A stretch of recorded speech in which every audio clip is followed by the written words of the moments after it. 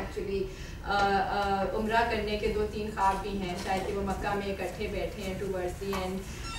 تو Makkah, a sign and center in Humsafar, gains renewed significance in works such as Shehrazad and Jannat ke Patte, which liken the present moment to Jahiliya or Jahiliya, the pre-Islamic period in Arabia. یہ بہت actually ضروری بات ہے کہ یہ ہر کتاب میں یہ ایک بہت کنسسٹنٹ فریز استعمال کیا جاتا ہے. Mired in a society which is ignorant, illiterate, even pagan, as pre-Islamic Arabs have been historically dismissed. یہ ہمیں ایک ہے کہ اسلام سے پہلے حجاز میں کچھ نہیں تھا, بس وہاں آپ کہہ سکتے ہیں اندھیرا تھا, لوگ ان پڑھ تھے اور بس جاہل بیٹھے تھے اور اسلام کا انتظار تھا. یہ نیریٹو دیا جاتا ہے generally. So in a sense جو یہ ہیں ہماری ناولس کی heroines, these protagonist of these novels become contemporary exemplars of early Muslim society. تو جو ہسٹوریکل فریم, اور یہ اس لیے میں ان کتابوں کو بالکل ڈسمس نہیں کرتی کیونکہ یہ بہت پاورفل سگنیفائرز استعمال کرتے ہیں. یہ کوئی ایسے ہی اٹھ کے نہیں یہ لوگ لکھ رہے. اور یہ 2 سگنیفائرز ہیں. ایک سگنیفائر یہ ہے کہ آپ اپنی کنورژن سے پہلے عمر جہالت میں رہ رہے ہیں, اور جو جب آپ کنورٹ کر جاتے ہیں اور آپ کی فیملیز نہیں کرتی تو وہ بھی اس جہالت کے پیریڈ, اور وہ جہالت کا بہت سیریس ریفرنس ہے کیونکہ وہ آبویسلی پری اسلام ہے. It's actually a reference to a pre Islamic moment. اور جو جب یہ فگرز اور یہ ہیروئنز یا ہیروز کنورٹ کرتے ہیں تو they actually become like the Salaf, right? Like the early companions of the Prophet Muhammad. تو یہ ایک بہت سیریس انہوں نے پیراڈائم فریم کر کے رکھا ہوا ہے in all of it across the board. آپ کو یہی ملے گا. آپ جو ناول اٹھا لیں گے یہ 2 چیزیں آپ کو کنسسٹنٹلی مل جائیں گی. تو the enemies and detractors of the Salaf, or even these women who perform the historic role of the Meccan tribe, the Quraysh, are now liberal, modern, often wealthy Pakistanis who in the place of Allah worship the West. تو basically آپ یہ کہہ سکتے ہیں کہ ایک modern جو modern انیمیز ہیں وہ قریش ہیں, اور باقی جو ہیں یہ جو ہیں early Islamic society is being replayed out. تو یہ بہت ہی it's a strange moment really. Though the works I discuss in this section ostensibly trace the journeys of their female protagonists from a state of Jahiliyyah to piety, the attainment of piety is a condemnation of certain class practices as well as of fluid and lived expressions of Islam that do not conform with Salafi doctrines. تو یہ ذرا ضروری بات ہے کہ there is no space for anybody who is not this Muslim or who is not that particular kind of this ideal Muslim. تو I don't think مجھے عمیرہ احمد کی بایوگرافی یہاں تو دینے کی, امریکہ میں جب میں نے ٹاک دی تھی تو دینی ذرا ضروری تھی کہ عمیرہ احمد ہیں کون, بٹ یہاں تو I don't think مجھے کہنے کی ضرورت ہے کہ وہ سیالکوٹ, بھائی وہ 1976 میں سیالکوٹ میں پیدا ہوئی جو میں نے لکھا ہے, which was once known as the birthplace of Muhammad Iqbal, the nationalist poet. تو Umera and Faiz Ahmad Faiz, میں نے لکھا ہے کہ Umera Ahmad has brought a second wave of fame to the city. So اور آپ کو انہوں نے انگلش لٹریچر میں ماسٹرز بھی کیا ہوا ہے مری کالج سے, اور اس کے بعد انہوں نے اسکول پڑھایا مگر پھر انہوں نے چھوڑ دیا, ان کو نوکری کی اب کوئی ضرورت نہیں ہے. یہ تو ہم سب کو ہی پتہ ہے کہ اب وہ گھر بیٹھ کے آرام سے اپنا کام کر سکتی ہیں. اور اگر آپ اس کتاب کے پیچھے دیکھیں تو آپ کو یہ بھی بتائیں گی کہ انہوں نے کریٹیو رائٹنگ میں UK سے کورسز کیے ہوئے ہیں. تو جب میں نے ان کورسز کو گوگل کیا تو پتہ چلا کہ یہ وہ کورسز ہیں جو ایک ہفتہ آپ جا کے پیسے دے کے, یہ ٹوٹلی ماڈرن ایک جگہ ہے. آپ نظامی صاحب اتنے پیسے نہیں ہیں, پاؤنڈ بہت مہنگا ہو گیا آپ کو پتہ ہے. میں نے سنا وہ ایک ہفتے والا ویزا بھی آج کل نہیں دیتے. ہاں تو بس نہ آپ کا ویزا نہ پاؤنڈ, اور آپ کی ویزا آپ کو پتہ نا ویزے کی اپنی فیسیں کتنی ہیں, تو بس پھر اب وہ نہیں کر سکتی ہے یہ کورس. تو تھوڑی سی بات I just do on Shehrazad actually, and then we can talk a little more dependently. Time تو بہت کم مجھے لگتا ہے رہ گیا, تو I just maybe talk about Shehrazad and then say a little more about some of the others. So Shehrazad اور City of اور ذات of course کے بہت ہی زیادہ معنی, اور یہ عمر حبیب مجھ سے ابھی کہہ رہا تھا کہ ہر چیز ذات کے بارے میں. تو اور literally اگر ہم ٹرانسلیٹ کریں تو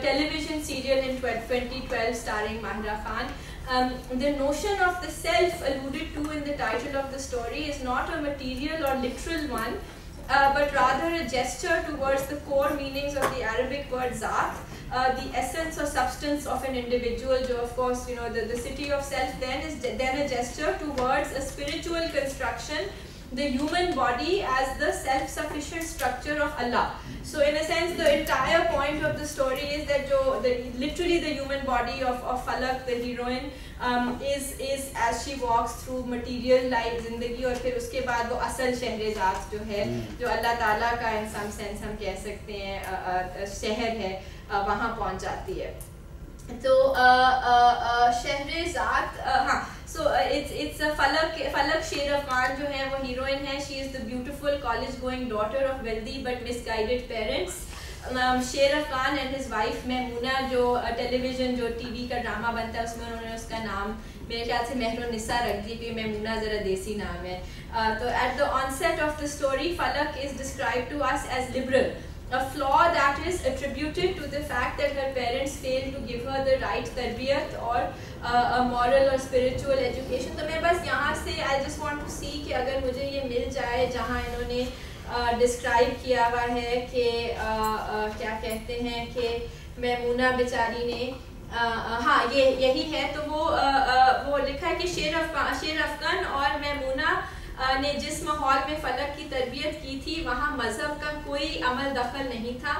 بچپن میں ایک بار قرآن پاک پڑھ لینے کے بعد فلک نے دوبارہ اس مقدس کتاب کو ہاتھ لگانے کی ضرورت محسوس نہیں کی تھی. نماز اور روزے سے بھی وہ اپنی ماں کی طرح بے نیاز تھی.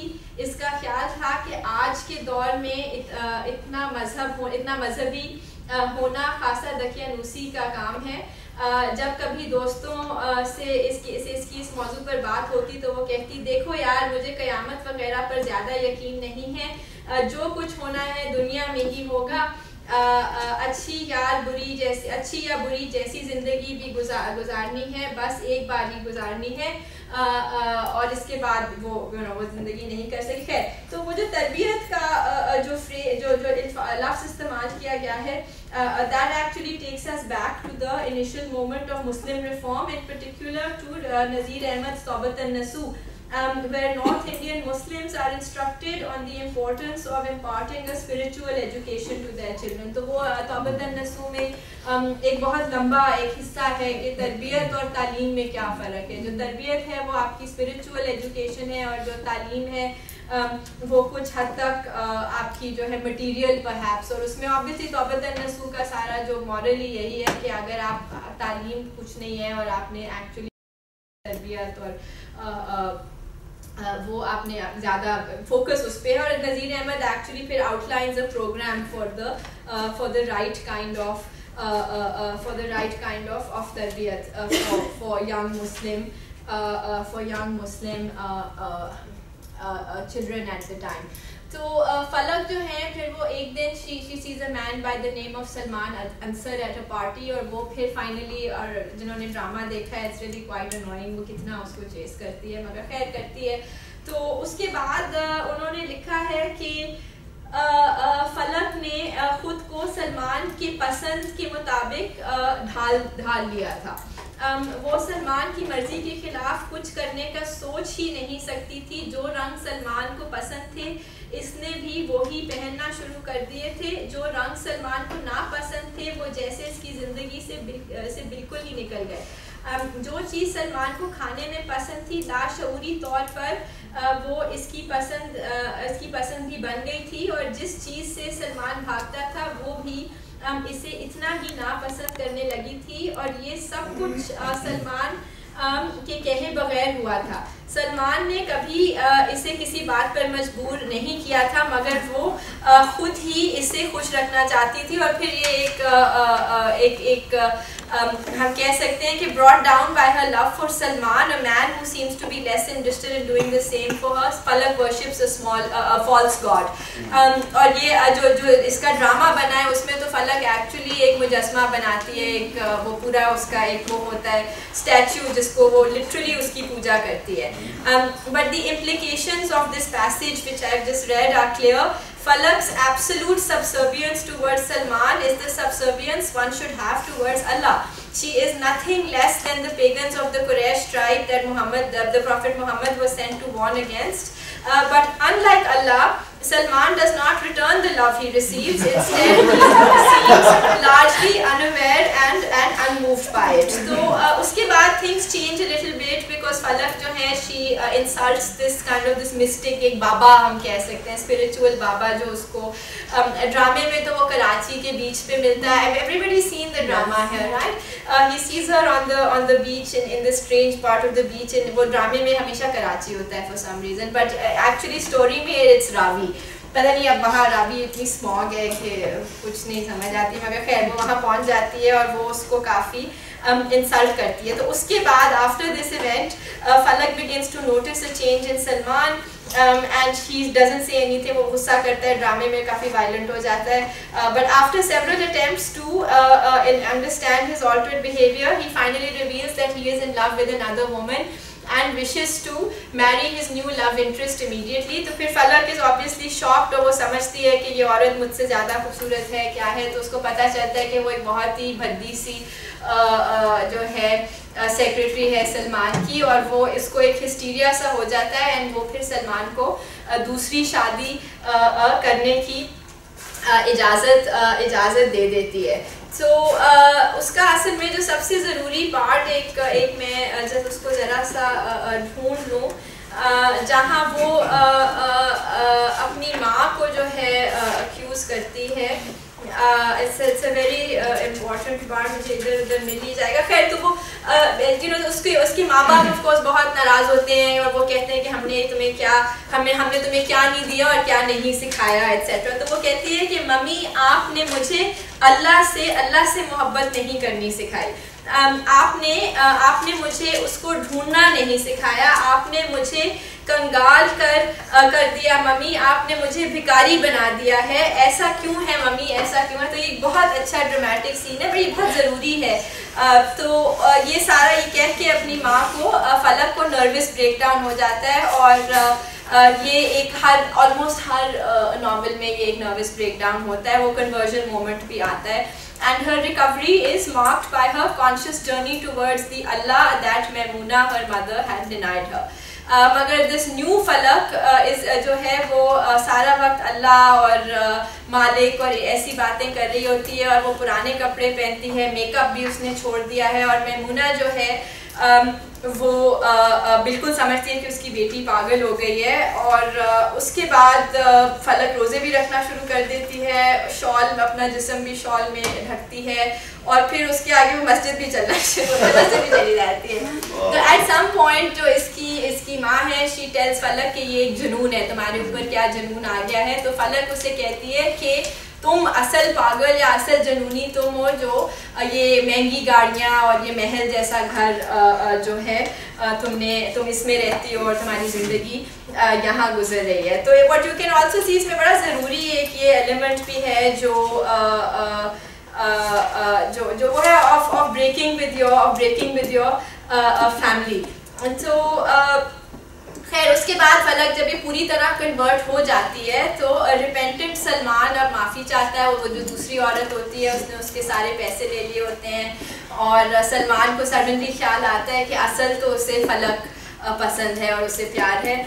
مگر جب فلک اس کے ساتھ ان کی کبھی طلاق نہیں ہوئی ہوتی, ڈسپائٹ دا فیکٹ کہ یہ آدمی ایک چیٹر ہے اور بہت گالیاں ایسے پڑھنی چاہیے فلک نے اس سے, کیونکہ وہ شریعتی ایک قسم کی شریعت پریکٹس کر رہی ہے.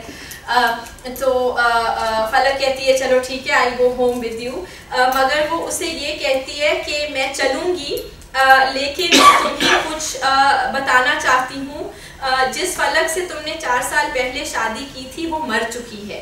آج تم جسے اپنے ساتھ لے جانا چاہتے ہو وہ کوئی اور ہے. اس فلک کے لیے